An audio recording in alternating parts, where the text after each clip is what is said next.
Well, see, now that I can see crying over, but Bambi is a cartoon. You didn't cry when Bambi's mother died? Yes, it was very sad when the guy stopped drawing the deer. Just real quick. So we already discussed that Philistines use... Hold on.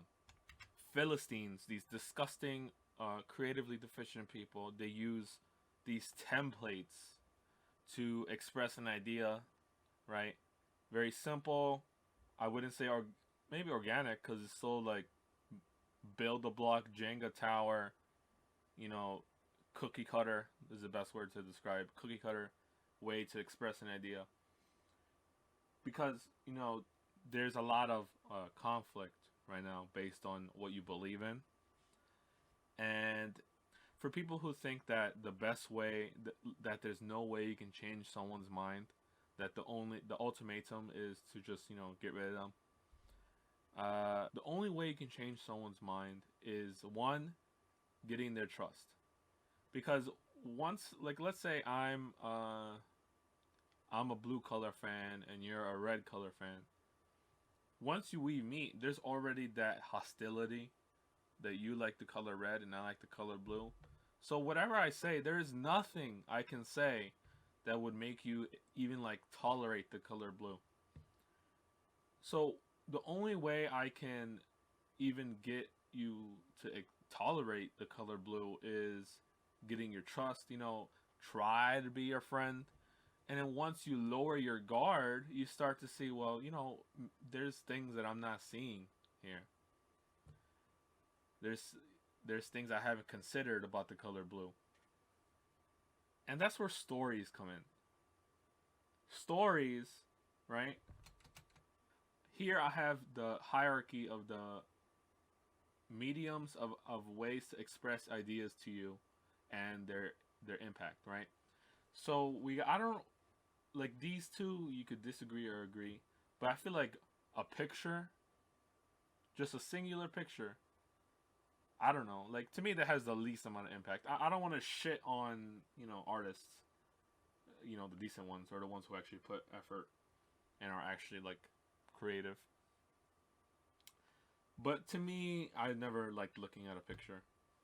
So just to like look at a picture and say that would change your mind on something. Maybe it could. Maybe I haven't seen a really good piece of art. But to me, that has the least amount of impact on you. Right? Because it's just a picture. And then we have movie.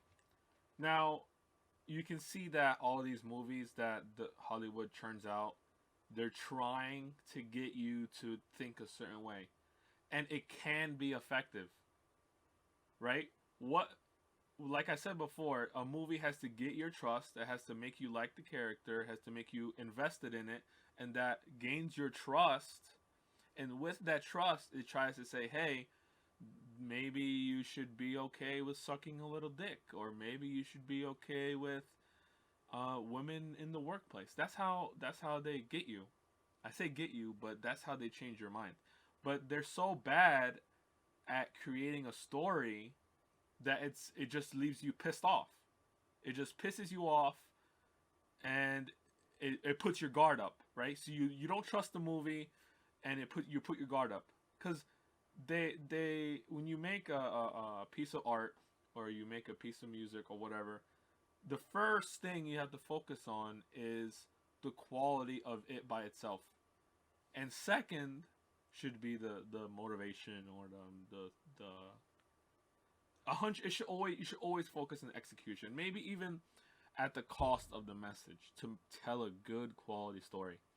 But if Hollywood really wants us to, you know, believe what they want to believe, they really have to hire quality writers and, you know, quality whatever, directors, all that.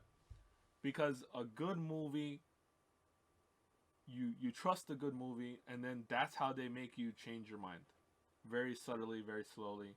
Of course, they have to do several movies. One offshoot movie isn't going to change your mind. Several are going to. Music has I would say, I don't know about your, what's the word? Your opinion on anything, right?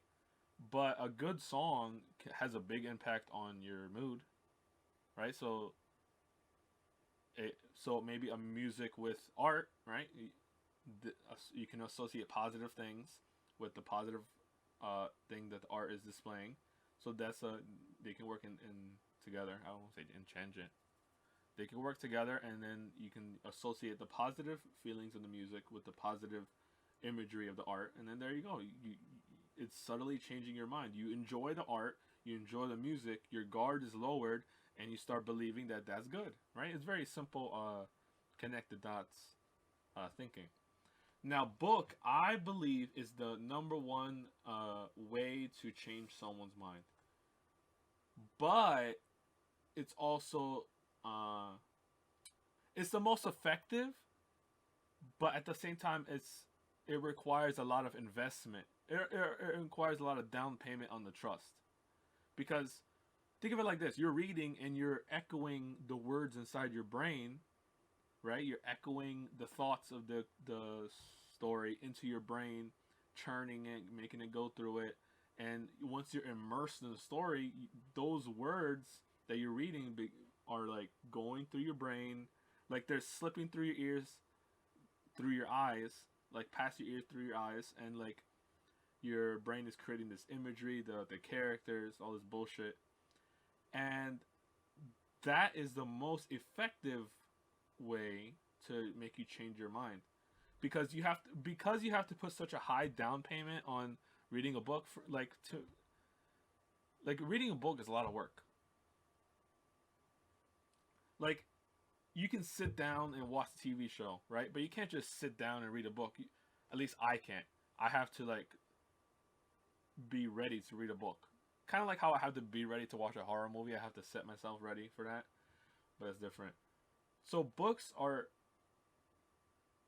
yeah, but at the end of the day, it really matters on the quality of the said book or said movie to change your mind. And we can take this out on a personal context, right? So like I said, you need trust to change someone's mind. The only real person who's ever going to change your mind on something is someone you trust. Your best friend, your family, people who you know don't want to hurt you, and don't have people who have your best interest in mind. Those are the only people who are going to change your mind. But because, so many people are antisocial, right? They're like the loneliness is rising and bullshit. All this like lack of connectedness. That's also why they don't want you gathering with your family, because they don't want you to talk with other people who may or may not question the motives, right? So think of it like this: like what is the most common thing abusers do? Abusers get you away from people who might have your best interest in mind. Be like, hey, this person's displaying very abusive tendencies, right? That's the number one thing abusers do. They get you away from people who you trust, who can change your mind and make you see that this person might hurt you in the future. And that's what the government is trying to do. So don't, like, let's look at cuties, for example. Let's not look at that. But like, that was a movie that was trying to make you trust them that this idea is good. But the message is so, I guess, heavy-handed that you're already putting your wall up to believe that this is a bad thing.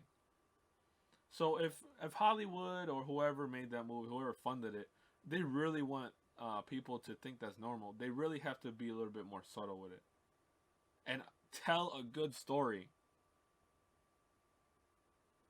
That's it.